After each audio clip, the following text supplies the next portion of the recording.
Awesome. Make sure I'm turned on. All right, let's do our prayer for study in the back of the book. Christ my Lord, the giver of light and wisdom, who opened the eyes of the blind man and transformed the fishermen into wise heralds and teachers of the gospel through the coming of the Holy Spirit, shine also in my mind the light of the grace of the Holy Spirit. Grant me discernment, understanding, and wisdom in learning. Enable me to complete my assignments and to abound in every good work, for to you I give honor and glory. Amen. Most blessed Lord, send the grace of your Holy Spirit on me to strengthen me, that I may learn well the subject I am about to study, and by it become a better person, for your glory, the comfort of my family, and the benefit of your church and our nation. Amen.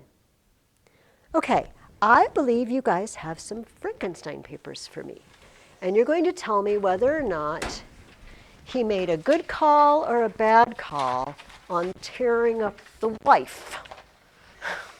You don't hear that every day, do you? And did it ever be a good call? Oh yeah, he ripped her up. That was a good call. It's horrifying. Okay, you too. You know what? No, it wasn't there. Do you want me to try to resend it? Yeah, sure. I apologize for that. I apologize if you sent it, and I have been known to delete things that shouldn't be deleted. But I try to be careful. I mean, I don't think I do. Also, right now, my printer is broken. But my husband is printing things out at work. I forward everything you send me to work, and he brings it to me. So I apologize if I overlook something, you know. It was a summa on science and technology. Okay, so I apologize profusely, but I did look, I did remember, and it was not in my Wednesday stack. My husband once sent me an e-gift card to a clothing place, and I just deleted it. The birthday, he's like, did you check your email? I'm like, yeah. Did you see my thing? Like, oh, it was in my trash. So, because it didn't sound like a place that I get advertisements from them all the time, you know, so I just ignored it. Okay, so this, actually, I botched this yesterday. Let's do it, let's talk about the paper that you're gonna write now. You are so lucky. Don't say I never did anything for you. Because the group I teach with on Wednesdays takes breaks at odd times, in my opinion. And so I am forced to take breaks because then you guys would be learning something different on a different day and whatnot. So we meet next week, but we don't meet the week after. The second full week of February, we're just taking a break. And I'm not giving you, some of you have had me before, it's like, oh, she gives you 2 weeks of work. I am going to do that at some point with our next break, but not this time. I'm sorry, Moby Dick is a very long book.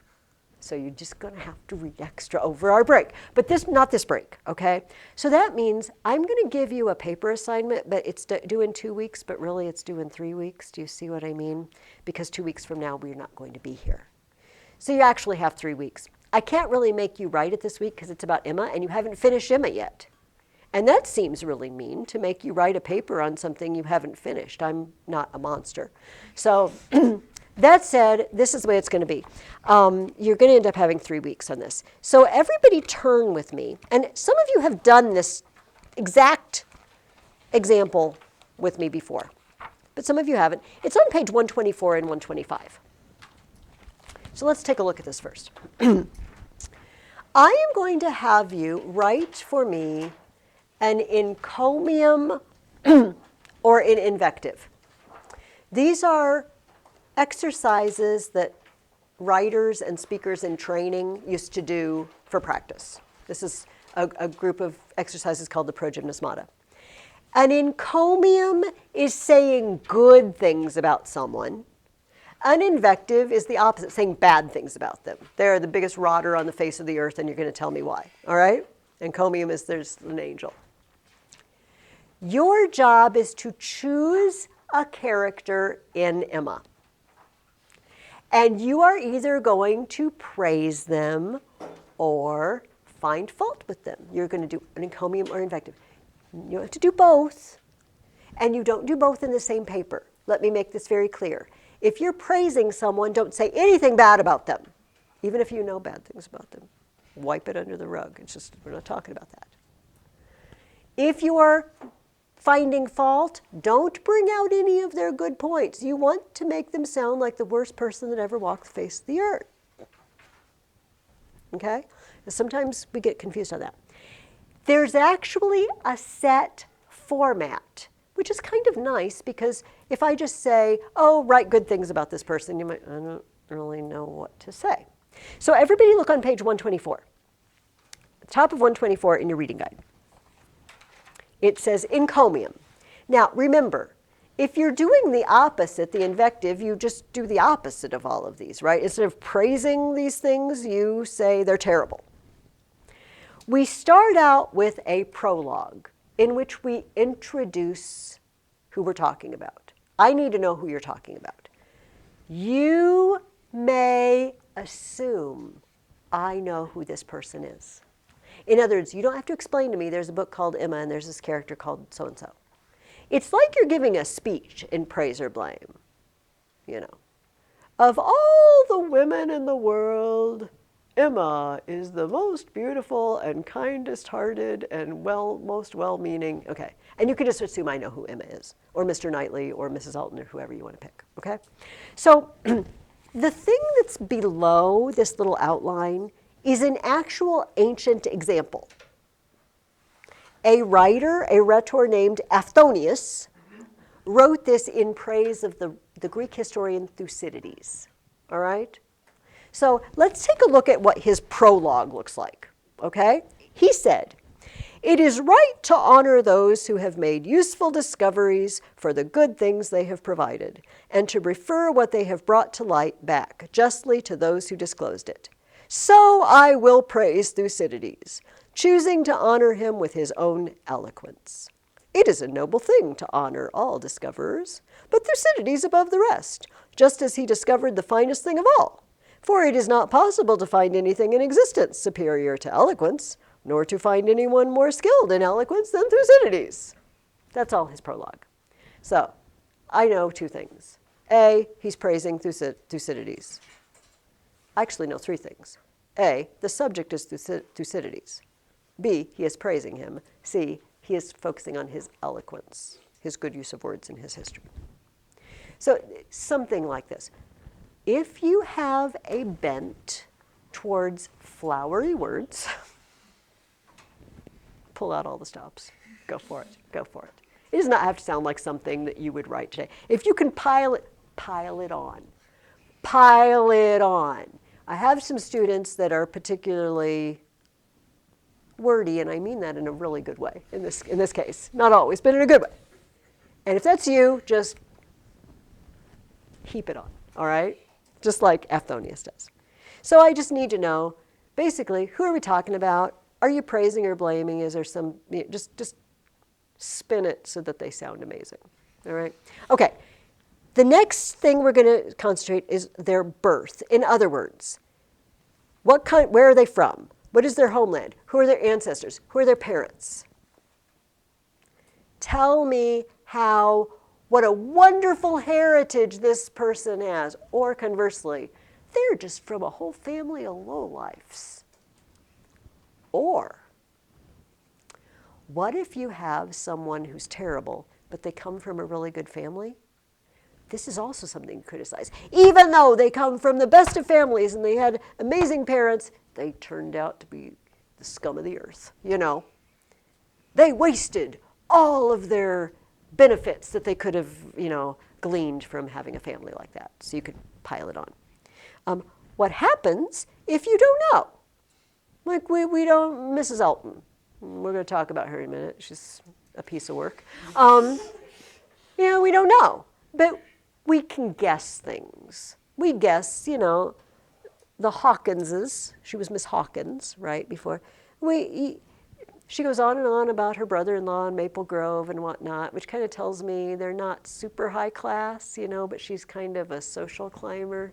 She wants to fit in with good society, so I can kind of guess, not from the best family, but she was probably taught to be very proud, right? Her upbringing was to be proud and to keep climbing up the social ladder. In other words, you can speculate. If you don't know, you can speculate. So the next thing we're going to discuss, and by the way, I'm not going to read the example for all this because you guys know how to read. But you could do that. You could say, oh, what is his example of birth? You know, you could just read it as you write them and get an idea of an example. Next up, education. What was their upbringing like?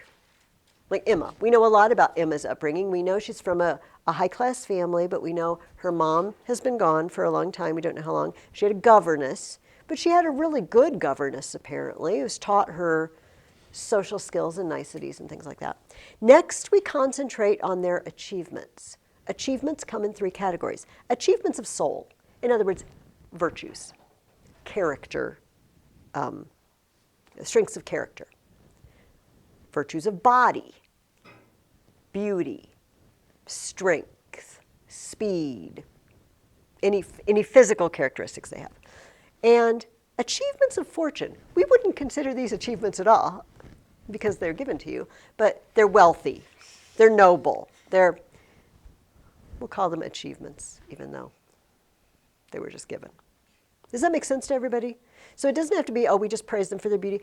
And if we can find something to praise or criticize in each of these groups, that would be great. Frank Churchill, is physically fit because he can just jump on his horse and ride to London to get his hair cut. And, he's got a lot of courage because he comes to visit even though his aunt doesn't like him. And he's blessed with fortune because apparently he has plenty of money and he has, a rich family and noble family. Okay, next, compare with someone else, showing your subject in a favorable light. In other words, if I want to make someone sound really good, I compare them with someone who's not as good as they are. Compare Emma to Harriet. While Harriet is lovely and good-natured, Emma far excels Harriet in virtue and I'm not saying this is true, but and beauty and power and fortune and nobility of family. So you set them against someone who's going to make them look good. Conversely, you set them against someone who's going to make them look really bad, right? So we'll talk about this in a minute too, but you might have noticed Mrs. Elton wants to push Jane around. But Emma wants to push Harriet around, right? But if we want to make Mrs. Elton look really, really bad, we might say, well, Emma and Mrs. Elton both want to take some young woman under the ring and push her around. Mrs. Elton is just overbearing about it. Just will not take no for an answer and just is embarrassing about it. And then I make Mrs. Elton look worse. Do you see what I mean? Okay. And then epilogue. In other words, wrap it up. Look at the end. Look at the last sentence of Aphtonius's. There is much else that one could say about Thucydides, but the abundance of his praises precludes saying everything. Basically, he just ends it by, well, I could say more, but there's so much to say, I'm just not going to bother. I'm just going to be done now. So you can say something like that, only not like what I just said, because it's not very pretty. It doesn't have to be fancy, in other words. So use this as your guide, right, when you write. You're going to choose a character, but like I said, this week we're not going to write because you don't know everything about the characters until you finish the book. So what you want to do this week is maybe as you're reading, choose a character and take note of these things. You might go back in the book and say, what did we learn about their, how was their home described? How was their background described? Write down the page number, right? Something like that. And keep in mind that when we write, in case I forget next week, we're going to include all the things we're including. Parallelism 1, parallelism 2, antithesis, and alliteration. There's no reason we can't also put all of these in there. So in case you do start writing this week, you know. You don't have to go back. But I will not be collecting these until we come back after our February break. All right, and you've finished the book. Are there any questions? You got an example there to follow, so I don't care who you pick. All right, awesome.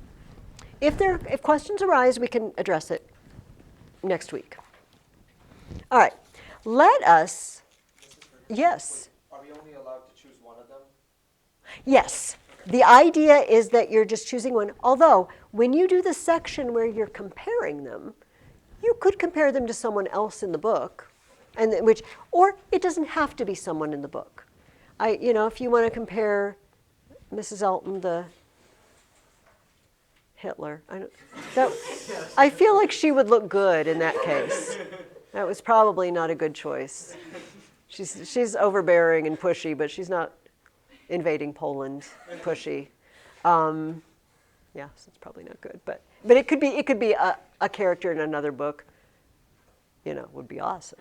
You could compare it to a character in another book we've read, like Frankenstein or something, if you want to be really fancy. But no, that's a good question. But the paper itself is concentrating on one person.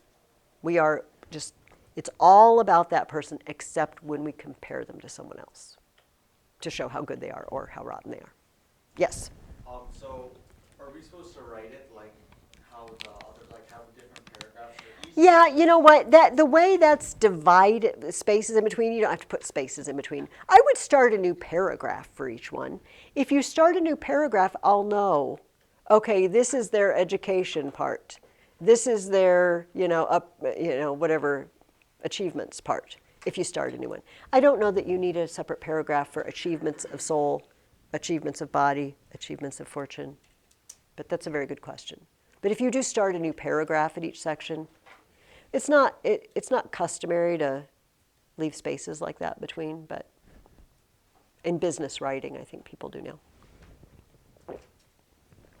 Any other questions?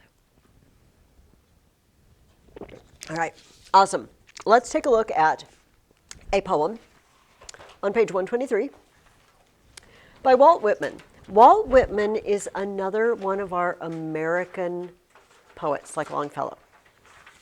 And he wrote a very, very long poem, series of poems, collection of poems, called Leaves of Grass. And one of the poems in Leaves of Grass is called Song of Myself. It's very, very long. And Miriam's smiling. Are you familiar with Song of Myself, Miriam?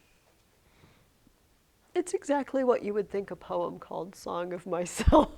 So I am awesome. I am amazing. I find it insufferable. I'm just going to be honest with you. It's like, dude, I don't care. Anyway, but a lot of people love Walt Whitman, so I shouldn't poison you against Walt Whitman. I do love this poem, however, though. It's not from Leaves of Grass. But if you are just really into American poetry or you want to check out Walt Whitman, there is just an abundant amount. And you can just Google Leaves of Grass, and they're free PDF, because it's public domain. You can just read it online if you just want to explore this exceedingly famous American poet.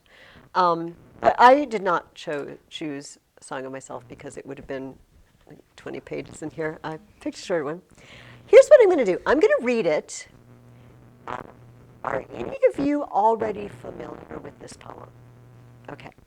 If you are, I would like you to pretend that you don't know anything about it except what's on the page. Okay? You know what I mean. And what I'd like you to know from you is what is going on in this poem. That's it. Except only on the page of this poem, what is going on. O Captain, my Captain, our fearful trip is done. The ship has weathered every wrack. The prize we sought is won. The port is near, the bells I hear, the people all exulting, while follow eyes the steady keel, the vessel grim and daring. But oh heart, heart, heart, oh the bleeding drops of red, where on the deck my captain lies, fallen cold and dead. O captain, my captain, rise up and hear the bells. Rise up, for you the flag is flung, for you the bugle trills, for you bouquets and ribboned wreaths, for you the shores are crowding, for you they call the swaying mass, their eager faces turning. Hear, captain, dear father, this arm beneath your head. It is some dream that on the deck you've fallen cold and dead. My captain does not answer. His lips are pale and still. My father does not feel my arm. He has no pulse nor will. The ship is anchored safe and sound, its voyage closed and done. From fearful trip, the victor ship comes in with object won. Exalt, O shores, and ring, O bells. But I, with mournful tread, walk the deck my captain lies, fallen cold and dead. All right. What is happening in this poem? They're getting home from a journey, you think? They seemed, it seemed that possibly it was a dangerous journey. What makes you think it is potentially a dangerous journey? Well, the captain's dead. The captain is dead. Okay, and do we have any clues? Did he die of natural causes? Did he did he have a heart attack or a stroke? Or is there any clue that maybe it wasn't natural? Kind of looks like he died because the bleeding drops of red. Oh, bleeding drops of red. All right, he did not just pass away peacefully in his sleep, apparently. So something dangerous. Is there anything else in this poem that clues you in that perhaps this voyage could have been dangerous? People are celebrating that they returned. People are celebrating their return, and it says, the ship has weathered every rack. So rack here, often spelled with a W, it's really wreck, like something that might wreck your ship, right? So we've weathered everything that might wreck us. So how did this voyage go, though? It was potentially dangerous. But they won. Apparently, whatever they wanted to accomplish, it's been successful, right? The people are exulting. It says, the prize we sought is won. The voyage closed and done. It comes in with object won. So whatever this trip has been, it's been a successful trip. Except for one thing. The captain didn't make it home. He died en route. Miriam, would you like to tell everybody what this poem is about? Oh. I'm not 100% Okay. sure, but Do you know who the captain is? It's a historical person. is it Jesus? Oh, it's not Jesus, but that's awesome. No, that would be, I love that. No, I'm sorry, it's not, it's Abraham Lincoln. Abraham Lincoln is, oh captain, my captain.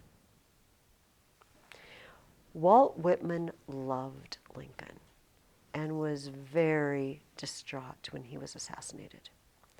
So now this whole poem, was it a literal trip? What is the ship? What? Not really, because the ship has come back with the object won. Metaphorically, Like the country. the country is the ship. Our nation was the ship.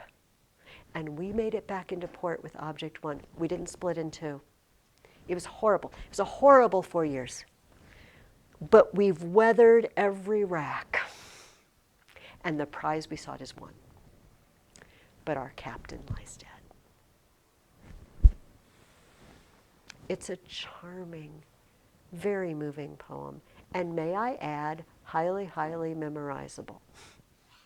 This is an exceedingly famous American poem. And you could do much worse if you are still looking. And if we get to the beginning of March, and I'm probably going to ask everybody submit, because if you haven't started memorizing by the end of March, you're not going to make it by the end of April, maybe. Okay, so if you haven't chosen, you need to be choosing, and if you're having trouble choosing and starting memorizing, ask me, okay? And you can tell me what sort of thing you like. I want it to be funny, I want it to be serious. But this is an outstanding poem. It's historically significant, and it's a lovely poem, and it's not very long.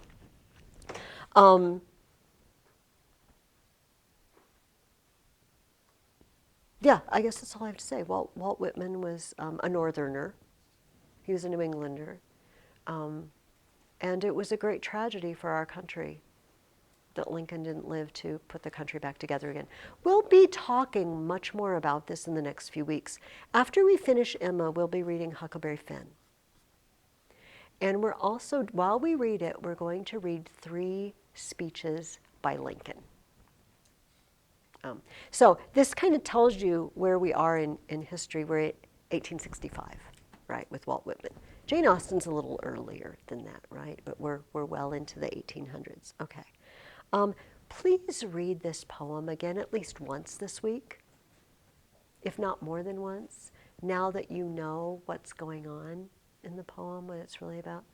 But I think, see, here's the thing, Miriam. All of these great leaders who give their lives for something are Christ figures, right?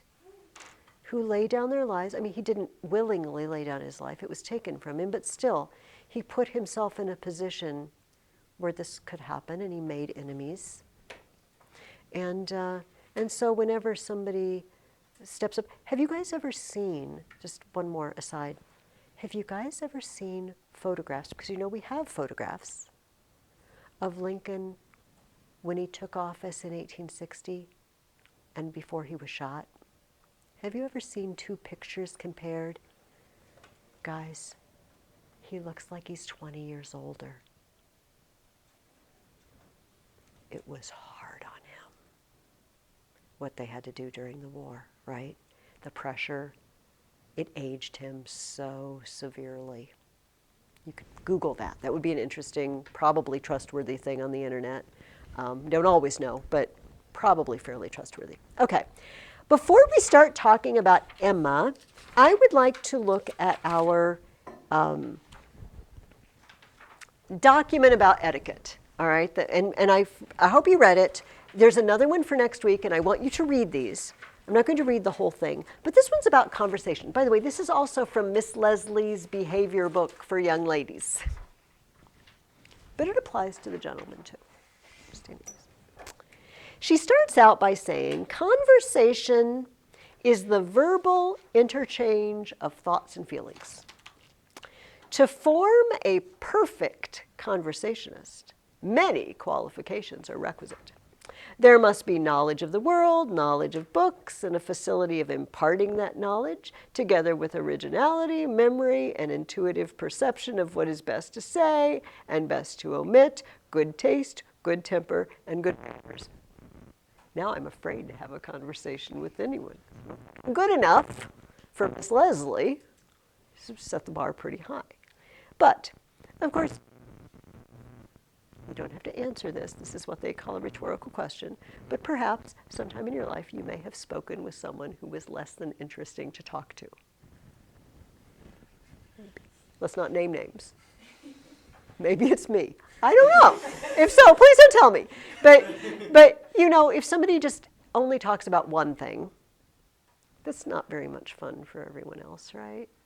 They only know about one thing, or they only care about one thing. They're not interested in what you're interested in, or they just don't know anything about anything. It's just not very. So I understand where Miss Leslie's going with this, right? To have a really good conversation partner takes a little bit of knowledge about things, or it becomes very boring. At the bottom of page 119, she says, the measure of society is much lessened by the habit in which many persons indulge of placing themselves always in the opposition, controverting every opinion and doubting every fact. They will talk to you as a lawyer examines a witness at the bar, trying to catch you in some discrepancy that will invalidate your testimony, fixing their scrutinizing eyes upon your face as if they would look through you, and scarcely permitting you to say, "It's a fine day," without making you prove your words. Such people are never popular. Nobody likes perpetual contradiction, especially when the subject of argument is of little or no consequence. Do we all know this is true? Again, you do not need to name names, but perhaps you know someone who is very fond of arguing with people about things that sometimes don't even matter. you know. The weatherman says it's going to rain tonight. Well, the weathermen are always wrong. I don't know why you listen to the weatherman. They're full of baloney. Really? You know? I really like it when the snow is terrible. I hate the snow. I had an accident last year. Oh my gosh, no matter what you say. Miss Leslie says, don't be that person. Don't be that person. Okay, what else does Miss Leslie say?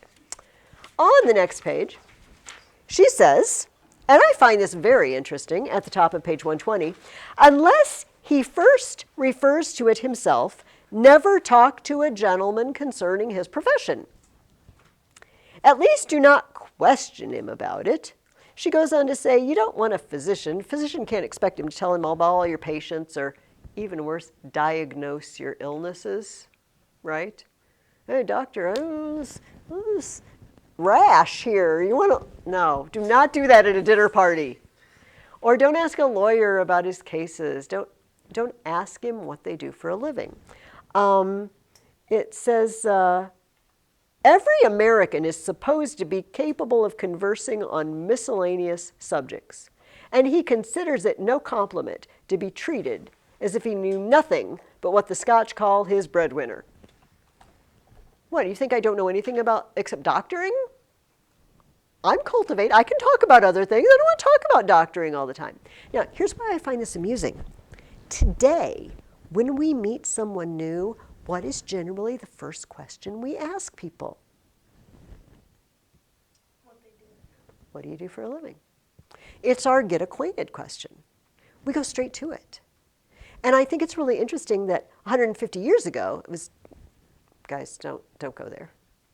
Do not grill people on what they do for a living. And now we're just, oh, nice to meet you. And what do you do for a living? And like I said, it's the conversation starter, the icebreaker. And it makes me curious. What do you think has changed about us? That once upon a time, we thought it was rude to keep talking to somebody about their profession, and now we immediately just want to talk about their profession and ask them about it. What does it show about our priorities? What do we consider really important about someone now? Money, stature through business. Money and stature and status. And so, you probably know this, a lot of people are pretty into what they do for a living. They work long hours, and I mean, it's good to work hard, but it's kind of sad to not have any other life and work 80 hours a week at something, and just eat and sleep and work. But 150 years ago, the idea was we are so much more than that. A person is more than what that person does to make money. That your profession might not be your vocation, if you know what I mean. You might have, other things you do that you don't really make money for, but it's really kind of what your life is in. I think this is interesting that we've changed and we're kind of all about making money and having a job with a high status. It's kind of sad. Okay, the middle of page 120, she turns her attention to women. It says, women who have begun the world in humble life and have been necessitated to give most of their attention to household affairs are generally very shy in talking of housewifery after their husbands have become rich and are living in style, as it is called. Therefore, do not annoy them by questions on domestic economy, but converse as if they had been ladies always. And then the next line of the next paragraph says, never remind anyone of the time when their situation was less genteel or less affluent than at present. Don't remind people of when they weren't as well off. Can you see why you might not want to do that? What would be a reason? Why would that be good manners to not do that? Well, like if you feel embarrassed talking about when they were less well off. It might be a point of embarrassment to them. At the very least, it might be painful to remember. Hey, remember that time you lost your job and you were living in your car? I don't want to talk about that. Really? And we do observe this if it were something physically painful. maybe with your friends, you might laugh about when so-and-so broke their arm or whatever, but, like, remember you had that terrible car accident and had to have surgery? Remember that? Yes, I do. Like to not remember that. No, we don't do that to people. So here's why this is kind of entertaining in the part that you read today. And it might not have actually stood out to you as, what's going on there? Why is Emma upset? This is Mrs. Elton talking, okay? And she says, we've been calling it Randall's. Randall's is where the Westons live, all right? And by the way, I think you should all go home and name your home if you haven't already. Like Randall's, Maple Grove. We tried when we moved to my current house, but 3 of my children didn't like the name that the other one chose, and they refused to use it, and it never took off. I told them, whenever you go places, use that name that's what we're calling but they wouldn't do it. What was the name? It was Cedar Howe. Howe is a hill, and there's a big cedar tree on the top of the hill, and I thought it sounded very elegant. Come visit us all at Cedar Howe. And my children went, and I've lived there 20 years, and it's not Cedar Howe, except in my own mind. All right. Miss Elton says, we've been calling at Randall's, said she, and found them both at home, and very pleasant people they seem to be. I like them extremely. Mr. Weston seems an excellent creature, quite a first-rate favorite with me already, I assure you. And she appears so truly good. There's something so motherly and kind-hearted about her that it wins upon one directly. She was your governess, I think? Emma was almost too much astonished to answer. But Mrs. Elton hardly waited for the affirmative before she went on. Having understood as much, I was rather astonished to find her so very ladylike, but she is quite the gentlewoman. Mrs. Weston's manners, said Emma, were always particularly good. Their propriety, simplicity, and elegance would make them the safest model for any young woman. Now, you read this and you might think, Emma was too much astonished to answer. What just happened? Because Mrs. Elton just rudely said, oh yeah, she was a governess? She was a governess? She's bringing up a time when Mrs. Weston was less genteel, in worse circumstances. Remember what we talked about governesses last week? If you are a governess, things aren't going very well for you. You don't have any means of support. You don't have parents living anymore, maybe. And so the fact that Mrs. Elton just throws it out there. Mrs. Elton doesn't know how to be polite. She thinks she does. She thinks she's all that. But she doesn't. We're also going to look at something else she does right after that that's also insulting. Okay, back to Miss Leslie. I also like this one. Bottom of page 120. When listening to a circumstance that is stated to have actually occurred to the relator, even if it strikes you as being very extraordinary and not in conformity to your own experience, it is rude to reply, such a thing never happened to me. It is rude because it seems to imply a doubt of the narrator's veracity. And it is foolish because its not having happened to you is no proof that it could not have happened to anybody else. This fascinates because people do it all the time. In fact, if you get on the wasteland that is the internet, and you read an article and you start reading the comments, oh, you need to have bricks handy, to throw at something, maybe a target because you don't want to throw them at people or break anything. This is high on this. Well, I never heard of that happening before. Well, that never happened to me. They do it all the time now. And it's true. It makes it sound like, what do you think, they're lying? Or do you think that nothing in the world has ever happened unless it happened to you? Well, I never drowned in the river. Well, I read, I am not making this up. I don't know why I was reading the comments. I confess, this is a waste of time. But it was some article about somebody, somebody posted something and it was somebody had driven off a bridge and drowned in the river or whatever. And somebody actually said, well, I lived there 15 years and I never drove off the bridge. Dude, what are you implying? Why would someone say that? So anyway, Miss Leslie says don't do it if you want to be a good conversationist. Finally, the last paragraph, because of time constraints, I'm not going to dig into it, but he says, if you have a friend who has a lady that he's particularly praising, don't go there. If you do not agree, just keep it to yourself. You do not want to say anything negative about the lady. He says, he will in all probability impute it to envy or ill nature, and therefore the only impression you can make will be against yourself. He'll only get mad at you. He won't say, yeah, you're right, she's not that pretty, is she? Yeah, you're right, she's a little annoying. I hate the way she laughs, you're right. No, he's not going to say that, but it says, still less, this is at the very end, this is the amusing part, still less disclose to him the secret of her wearing false hair, artificial teeth, or tinging her cheeks with rouge. In other words, she's wearing makeup. If she is a bold, forward woman, he will find that out as soon as yourself. And I just think it's interesting that a woman wearing rouge on her cheeks is a bold, forward woman. But, you know, not very long ago it was. Like women who wore makeup were the sort of women that you don't want to hang out with. It's not true now. I'm not condemning anybody for wearing makeup right now. Don't get me wrong. Like Mrs. Ferguson said, no, she didn't.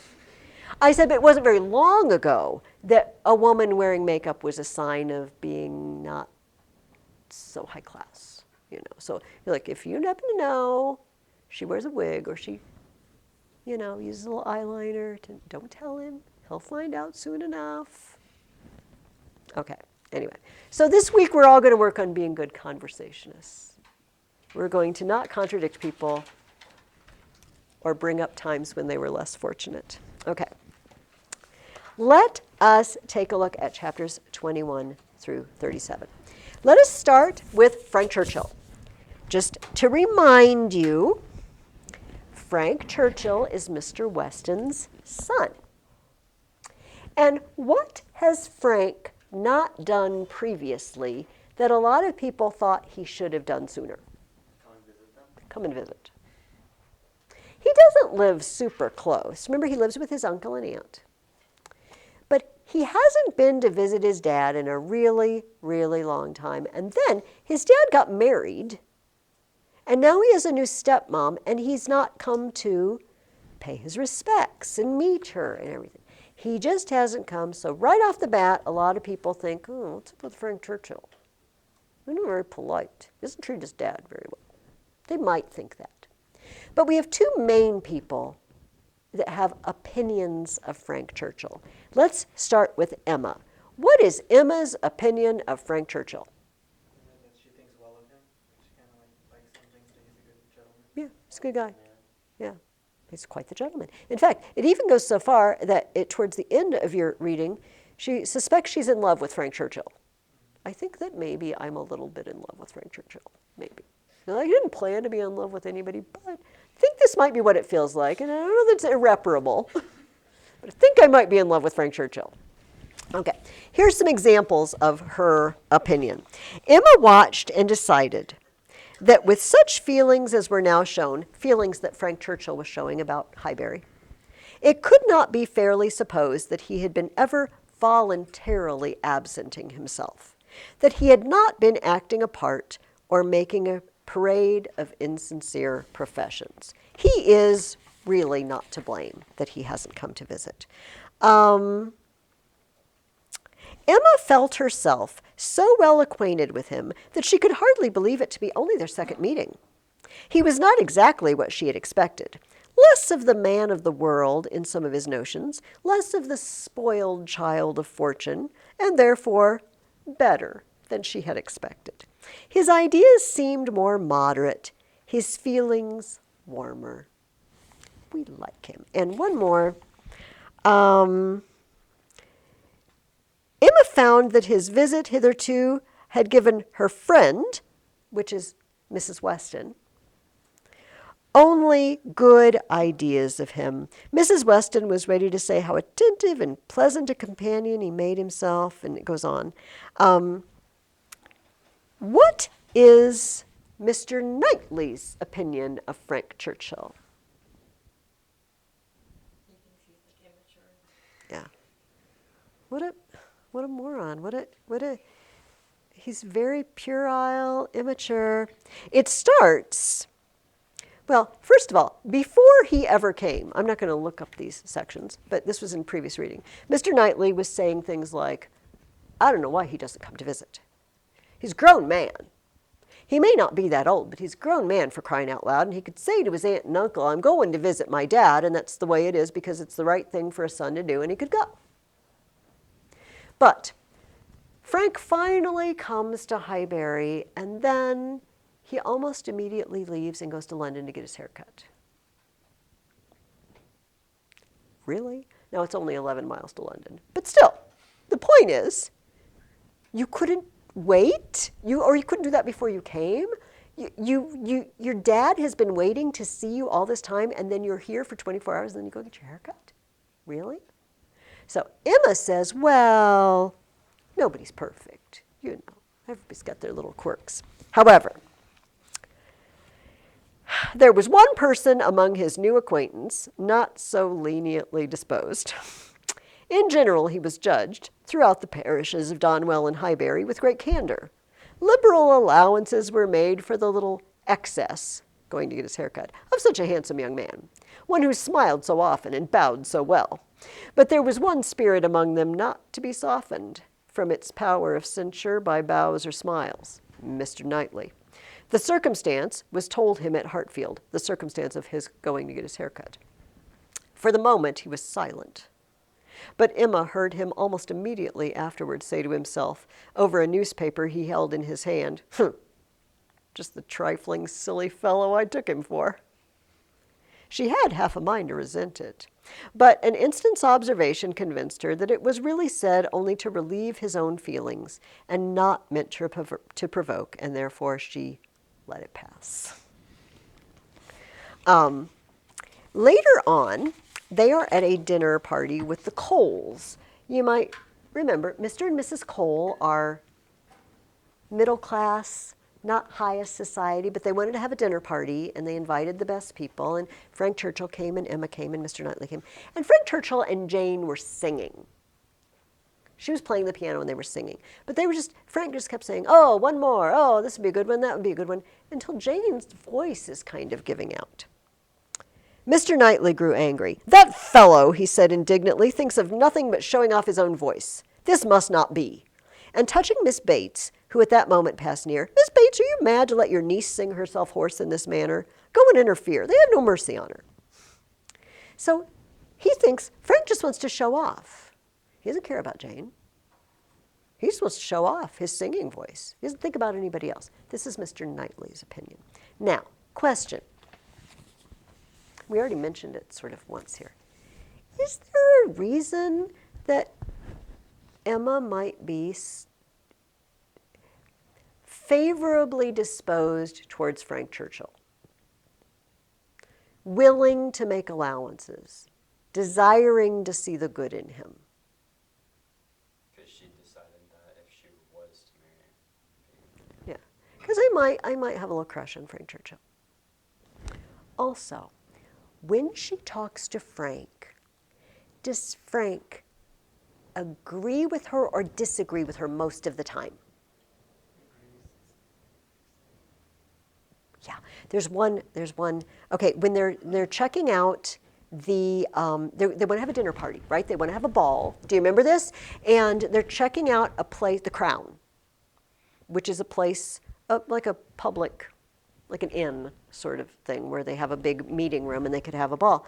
And he says, oh, we could have X number of people here. And it was like, no, we couldn't fit that. He's like, oh, yeah, you're right, we couldn't fit that. And he instantly says whatever she says.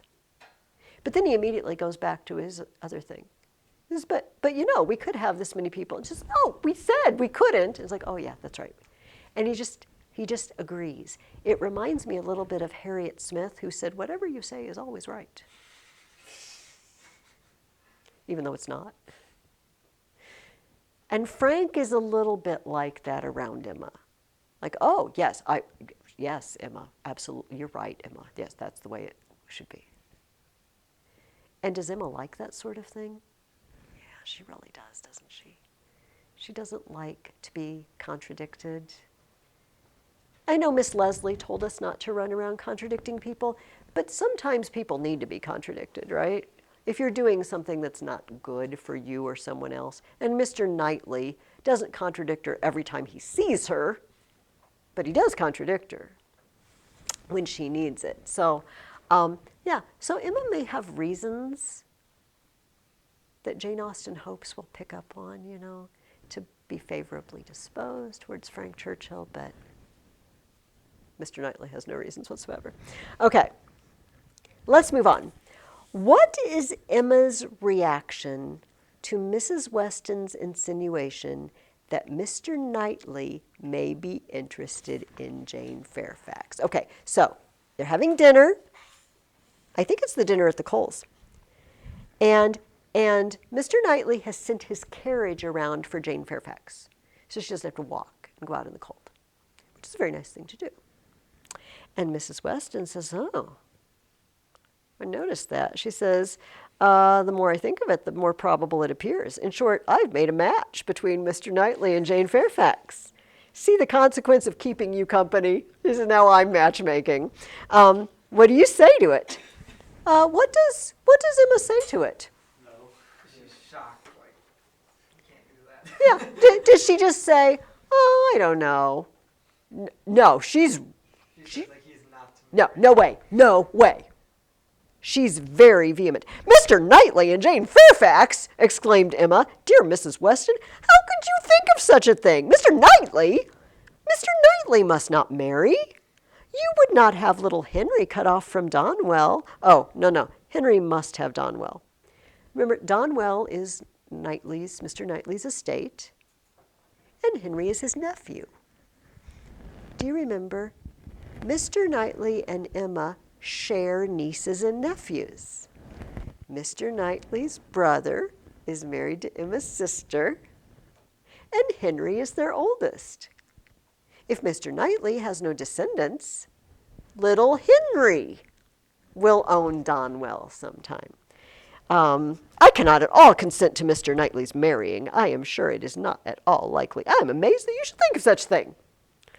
And then, this goes on, because on the next page, if it would be good to her, I'm sure it would be evil to himself.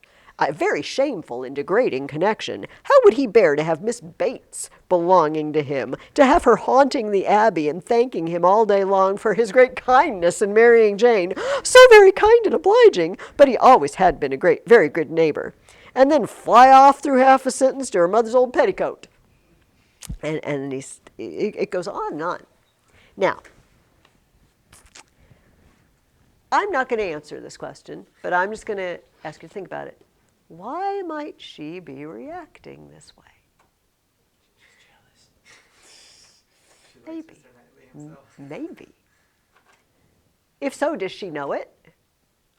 She says, I think I'm in love with Frank Churchill.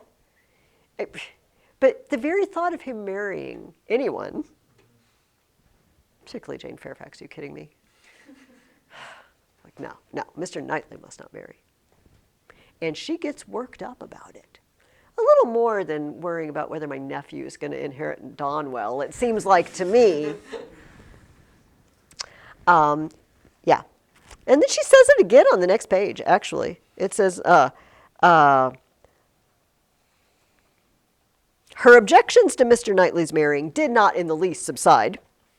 She could see nothing but evil in it. It would be a great disappointment to Mr. John Knightley, consequently to Isabella, a real injury to the children, a most mortifying change, and material loss to them all, a very great deduction from her father's daily comfort. And as to herself, she could not at all endure the idea of Jane Fairfax at Donwell Abbey, a Mrs. Knightley for them all to give way to. No, Mr. Knightley must never marry. Little Henry must remain the heir of Donwell. 3 pages. Seems like a lot of objection. All right. So, speaking of matchmaking, what new match does Emma plan for Harriet, and has she learned anything about matchmaking? Who's Harriet perfect for? Frank Churchill. This'll get him over me. Like if he's a little bit in love with me, Harry can be the rebound, right? So get him over me, get him off my hands, because don't really, and it's great for Harriet, because it's a step up for Harriet. He's a very nice young man. So this is a painfully obvious question, but has she learned anything? No. Do you recall that she said, we read this last week, the worst and first fault lay at her door. I will never ever do that again, after the Mr. Elton thing blows up in her face, right? I'm never going to do that again. That was wrong. But ooh, I bet Harriet and Frank Churchill would make. Oh my goodness. Find my pages. His recollection of Harriet and the words with which he clothed it, the beautiful little friend, suggested to her the idea of Harriet's succeeding her in his affections. And then this, and I want to read this whole paragraph. This is Emma talking to herself about Harriet and this supposed match. And I want you to tell me, how does Emma really feel about Harriet? Does it sound like someone who actually cares or somebody who's just using Harriet? Listen. There is no charm equal to tenderness of heart, said she afterwards to herself. There is nothing to be compared to it. Warmth and tenderness of heart, with an affectionate, open manner, will beat all the clearness of head in the world. For attraction, I'm sure it will. It is tenderness of heart which makes my dear father so generally beloved, which gives Isabella all her popularity. I have it not, but I know how to prize and respect it. Harriet is my superior in all the charm and all the felicity it gives. Dear Harriet, I would not change you for the clearest-headed, longest-sighted, best-judging female breathing. Oh, the coldness of a Jane Fairfax. Harriet is worth 100 such. And for a wife, a sensible man's wife, it is invaluable. I mention no names, but happy the man who changes Emma for Harriet. Does it sound like she really has a high opinion of Harriet? It really does, doesn't it? At the beginning, we weren't sure. She will be very useful. She's someone I can summon at any time to a walk. But I think she really cares about Harriet. If she didn't before, I think she really does. And again, Emma recognizes something in herself. Harriet may not be smart, particularly smart, but she's tender at heart. She's kind. And Emma says, I'm not particularly. Harriet's better than me in that. I may not be a, ice queen Jane Fairfax, but I'm no Harriet. No, it's charming. Emma sees, I'm not everything I could be. Again. But not completely yet. Maybe not completely ever. We will see, because you will finish the book this week. Okay, let's talk about Mrs. Elton. Okay, first of all, just before we move on there, this is the wrong page. Okay, here we go. I want to mention one more thing about Frank Churchill before we move on.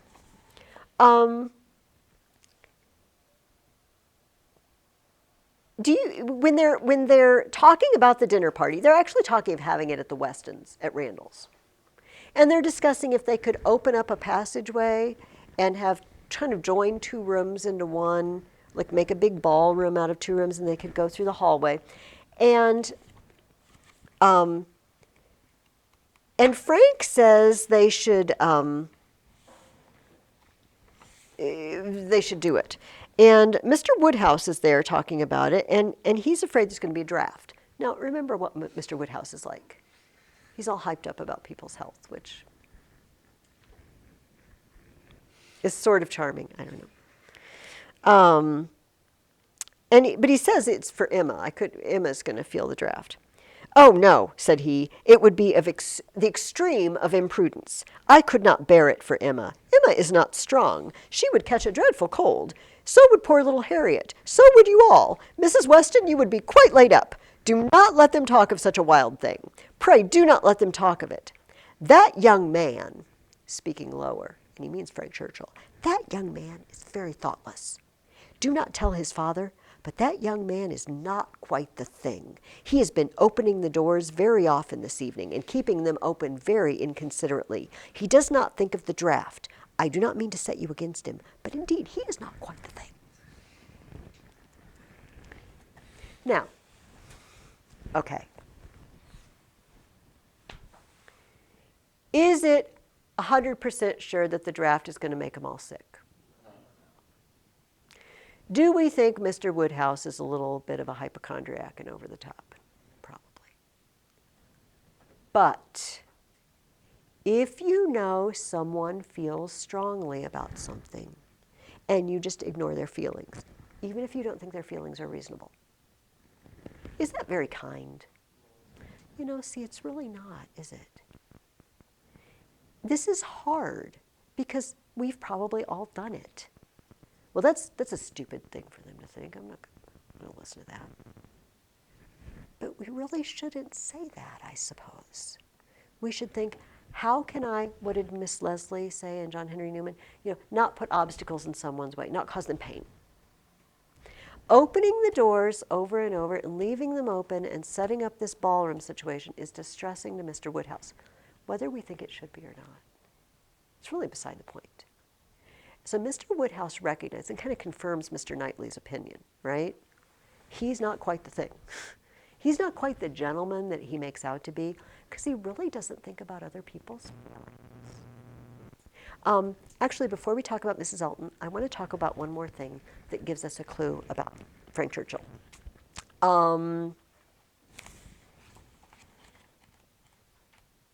Because you might not have caught what was being insinuated, okay? Emma has just really met Frank Churchill. It's their first or second meeting. And they're talking to each other, and they're talking about mutual friends. And it so happens that Frank Churchill was on a vacation and met the Campbells.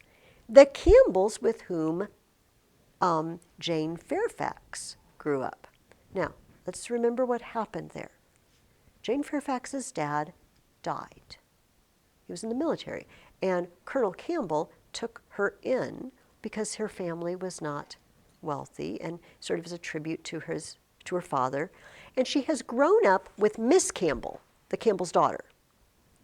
Miss Campbell grew up and has married Mr. Dixon. And they now live in Ireland, right? You see?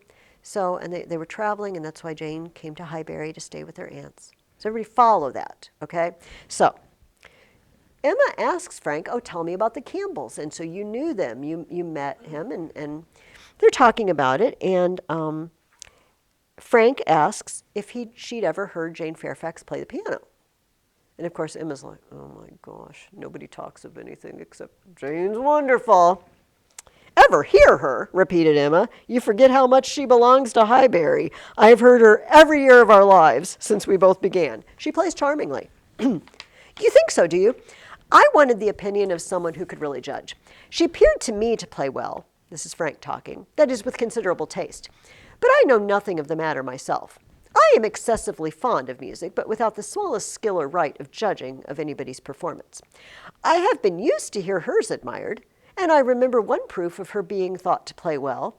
A man, a very musical man, and in love with another woman, engaged to her, on the point of marriage, would never yet ask that other woman to sit down to the instrument if the lady in question could sit down instead. Never seemed to like to hear one if he could hear the other. That, I thought, in a man of known musical talent was some proof. All right. What is Frank? You tell me. What has Frank just said? There is a man he knows who does what? Chooses another woman over his future wife. Yeah. Whenever his future wife and the other woman, which is Jane Fairfax, are in the same room, he always picks Jane Fairfax to play instead of his future wife. Somewhat insulting his future wife, that he'd rather hear Jane Fairfax play. Do you see? Frank Churchill has just kind of lobbed this. He's insinuated something. Listen, proof indeed, said Emma, highly amused. Mr. Dixon is very musical, is he? We shall know more about them all in half an hour from you than Miss Fairfax would have vouchsafed in half a year. She knows immediately who he's talking about. He talked in code. I know a man. Engaged to be married. On the point. Dropping it. Does he know Emma's going to know who he's talking about? I'm pretty sure he knows. Yes, Mr. Dixon and Miss Campbell were the persons, and I thought it very strong proof.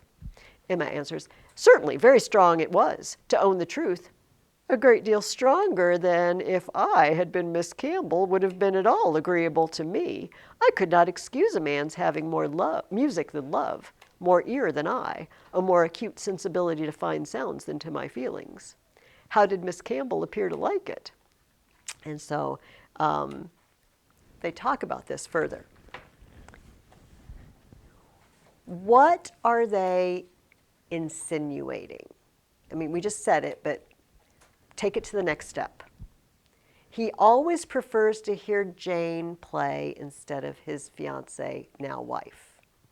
What are they insinuating? Mr. Dixon's in love with Jane Fairfax. That Mr. Dixon is in love with Jane Fairfax, and maybe vice versa. And maybe that's why Jane didn't go with him to Ireland. Now, guys, she just met Frank Churchill. She doesn't know anything. Real, is he trustworthy? He lobbed a little piece of gossip out there and she gobbled it up. And now they got this joke going, right? So, later on, Jane receives a piano anonymously as a gift. And, where is it?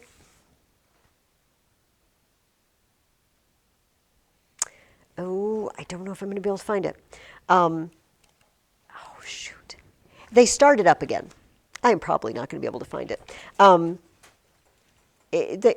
Who gave her the piano? Who do you think it is, Frank?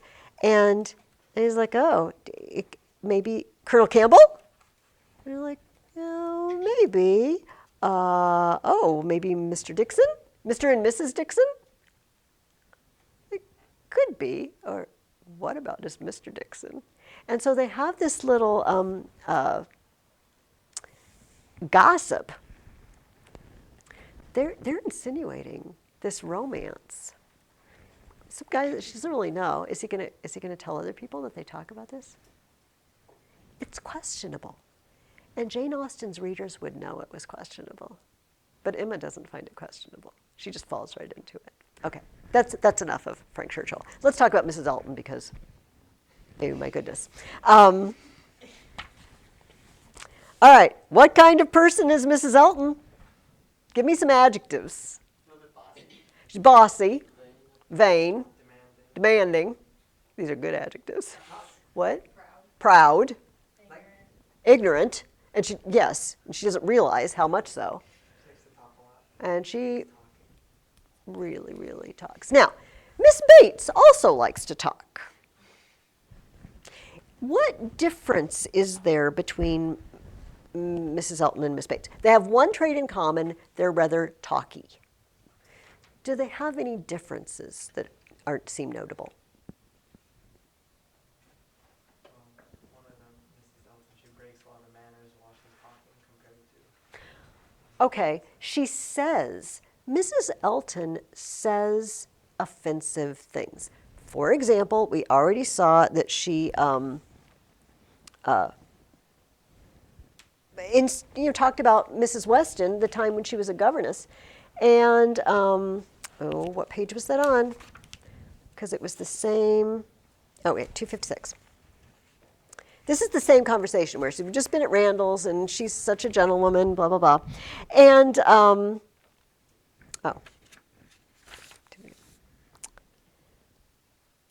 that's not it either. Okay, 256. I can count. Can I? It says 256 in my notes. It starts at the bottom of 255. Okay. And who do you think came in while we were there? Emma was quite at a loss. The tone implied some old acquaintance. How could she possibly guess? Knightley, continued Mrs. Elton, Knightley himself. Was it not lucky? For, not being within, when he had called the other day, I had never seen him before, and of course, as so particular a friend of Mr. E.'s, I had a great curiosity. My friend Knightley had been so often mentioned that I was really impatient to see him, and I must do my caro sposo the justice to say that he need not be ashamed of his friend. Knightley is quite the gentleman. I like him very much. Decidedly, I think, a very gentlemanlike man. Happily, it was now time to be gone. They were off, and Emma could breathe. Insufferable woman, was her immediate exclamation. Worse than I had supposed. Absolutely insufferable. Knightley? I could not have believed it. Knightley? Never seen him in her life before, and call him Knightley, and discover that he's a gentleman? A little upstart, vulgar being with her Mr. E and her caro sposo and her resources and all her airs of pert pretension and underbred finery, actually to discover that Mr. Knightley is a gentleman. I doubt whether he will return the compliment and discover her to be a lady. What does she object to particularly there? Knightley? She called him Knightley? What did she do wrong? What did... She didn't call him Mr. Knightley. Now, we might all think, are you kidding me? But we are on a first name basis with almost everybody, right? The language place where I take my languages online, the guy who runs it, I've emailed him back and forth and I just call him Ryan. Hey, Ryan, I don't know this guy. He's Mr. Hamill to me, but he's not. He signs it Ryan and he calls me Michelle, and I don't know this guy. And so once upon a time, we wouldn't address each other that way. It wouldn't be polite. Yes? A lot of languages still do the like Miss and Mr. It's like a very important thing, and usually, like in Japan, last names are usually used instead of first names due to like etiquette there. And Japan is very precise about etiquette and politeness. Things are done a certain way. Now, do we have a groups of people that you do address in a certain way? Give me an example of someone that you address with a title or. Like your boss, I guess. Okay, your boss, although not so much anymore. My husband's direct superior is, he just calls him by his first name, or the other people. I What- guess politicians, they still call them Mr. Or Senator whoever, or President Trump, if you were addressing him. What do you think, Miriam? Your parents. We don't call them Mr. and Mrs., presumably. If you do, that's fine. But it's considered a little odd if you call your parents by their first names as a child. Most people don't do that. Even when you're old, you don't call your parents, they have a title.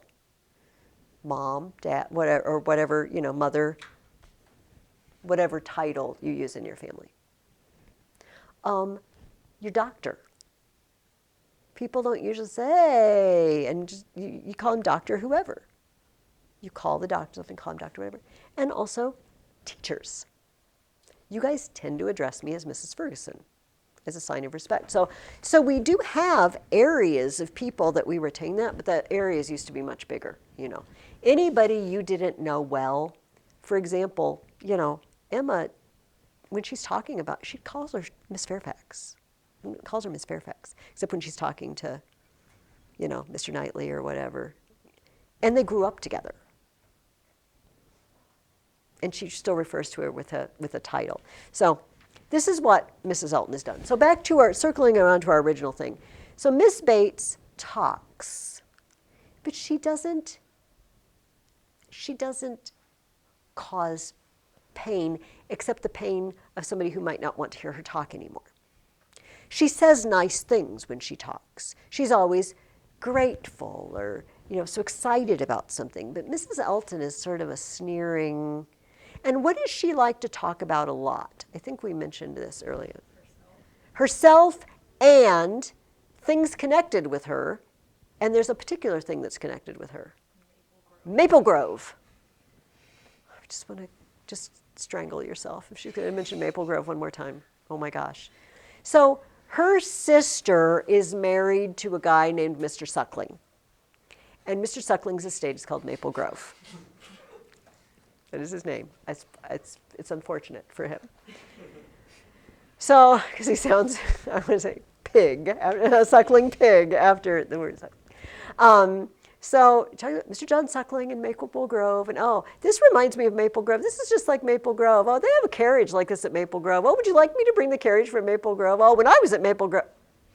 And Maple Grove is her standard for everything.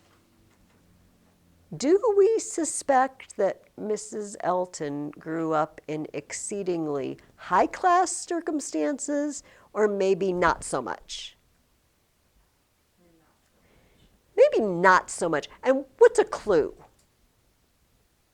She seems very grateful about what she has. Well, I don't know if grateful, but proud. Definitely proud of what she has now. But it's like Maple Grove, Maple Grove, Maple Grove is so amazing. Okay, for example, if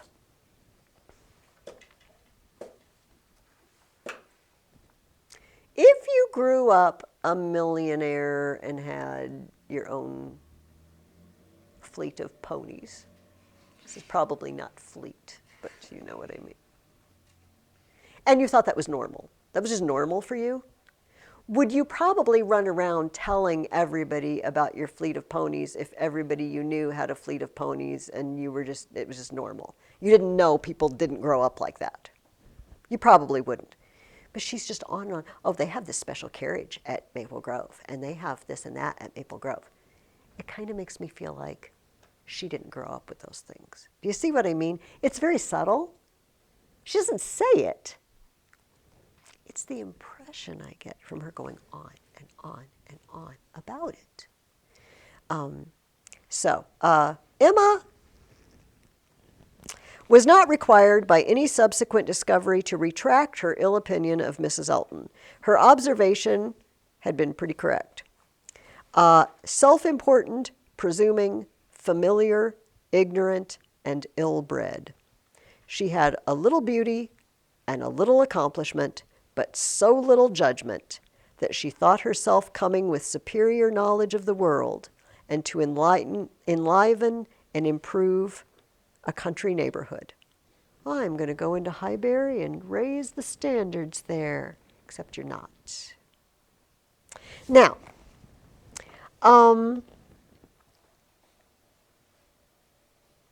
what Mrs. Elton and Emma actually have something in common. I think we mentioned it about an hour ago.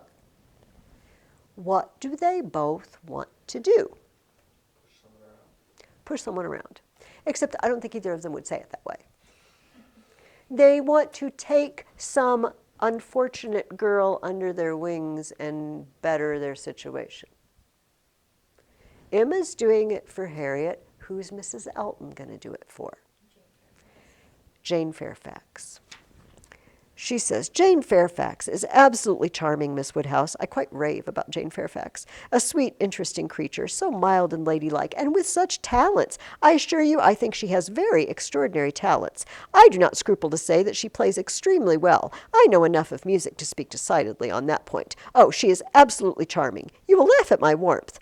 But upon my word, I talk of nothing but Jane Fairfax, and her situation is so calculated to affect one. Miss Woodhouse, we must exert ourselves and endeavor to do something for her.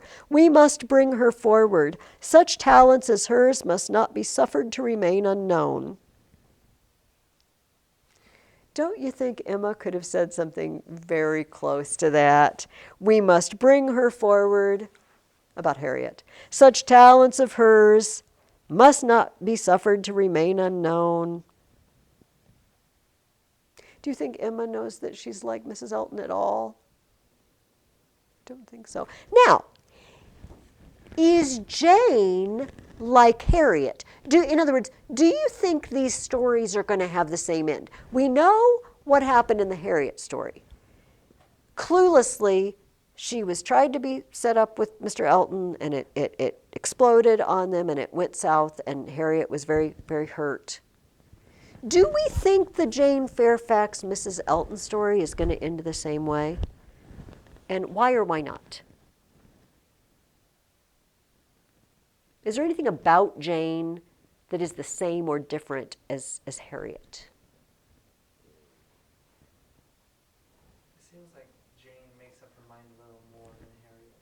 Like when it's like reading, they were trying to, in one of the chapters, they were telling her like, oh, you shouldn't have been out like at the post office because of the cold, and but she kept on saying like, no, I'm not sick, I'm not gonna get sick. Whereas Harriet would have probably been like, yeah, you're right, I'll Yes. probably get sick or something. Harriet's what we call a pushover. A little bit, right? Oh, okay, I'll do whatever you say. Is Jane a pushover? No. She's not rude, but this is a very good example that Neil gave. When they find out that apparently Jane goes to the post office every day to collect mail. And in rain, shine, doesn't matter the weather. And Mrs. Elton just has a fit. Oh, Jane, you're going to catch a cold. Oh, you can't go out in the rain now. It's like, I like the walk. Oh, no, we're not going to let you do that. I'm going to send a carriage around. But I like to walk. I'm going to walk. Oh, no, you're not. I'm going to send someone for you, and we're going to pick up the mail and deliver it. No, I don't think so. I like to walk. She says it nicely, but she says it. Yeah, Dominic. Yeah, she actually has a little sense. Guys, this is a good time to ask this. Actually, I want to close with this. We're gonna finish Emma this week, but let's close with this. In some books, the author uses first person and they say I. Right? We're going to read Moby Dick in a little while, and it starts out with a guy talking to you and telling you his name. Is there somebody in Emma that says, I did this, I did that? I mean, like a narrator that says I, a first-person narrator. No, it just says, Emma did this, Mrs. Weston did that, okay. And there's nobody saying you. There's nobody talking out of the book to us, right? So it's third person. Right? It's a third-person narrator, we would say. Somebody outside of the action is saying, this happened, and this happened, and this happened, and this happened. But is there someone's eyes through which everything has happened? In other words, is there someone who's been present at every single thing that happens? Emma, have you noticed? We never hear. And so the Westons went home and they had this private conversation about things. Or Frank Churchill went and this is what he did. You might not notice that no conversation is told us unless it happens in front of Emma. Emma's not talking to us. She doesn't say, I did this, I thought that. But we're very hampered because we only see things that Emma sees. And we never see anything that Emma doesn't see. Does that make sense to you guys? Yeah. It's kind of like a diary in a way. Yeah, a little bit. Because we only know what Emma knows. We only know what Emma knows. And if it doesn't is it said in front of her, we don't know it. Okay, so we have Mrs. Elton, and she's going to, mold Jane and shape Jane, and we have Emma, and she's going to mold Harriet. And Mrs. Elton sounds insufferable about it. Like, we're going to do this, we're going to do that. And Emma doesn't sound insufferable. Oh, but Harriet is such a dear, sweet creature, and I'm going to do good for her. Is it possible that Emma is a little more like Mrs. Elton in this respect than she knows? In other words, does it sound nicer, Emma and Harriet? It sounds like she's being nicer and Mrs. Elton's just being bossy and pushy? Is it because that's true? Or is it because we see everything from Emma's perspective? Do you see what I mean? For example, imagine Harriet with the whole Mr. Elton thing. And we never hear. And Harriet went back to her room at Mrs. Goddard's, shut the door, and what do you think Harriet did when she found out Mr. Elton was getting married? Oh, she cried her eyes out. We don't hear it. Emma wasn't there. If it had been through Harriet's eyes, how wonderful Mr. Elton was, and then how devastated Harriet was, and then how she went home and cried all night and she couldn't sleep and was sobbing and remembering all the times that, and all the hopes and dreams that she had had. See, I think that story would feel different to us if we heard Harriet's side of it. But we don't. We hear Emma's side of it. You see? And so Jane Austen doesn't say, and now I'm going to give you, this is all through Emma's eyes. But it is. Mrs. Elton is horrible. Now, does Emma run around boasting about the Woodhouses and what is the Woodhouses estate? Donwell is Mr. Knightley, and Randall's is the Westons, and Highbury is the name of the town. I know it also starts with an H, but I don't remember what it is. All right. I guess we'll live if we can't remember that. Hartfield. And so she doesn't brag about Hartfield all the time, right?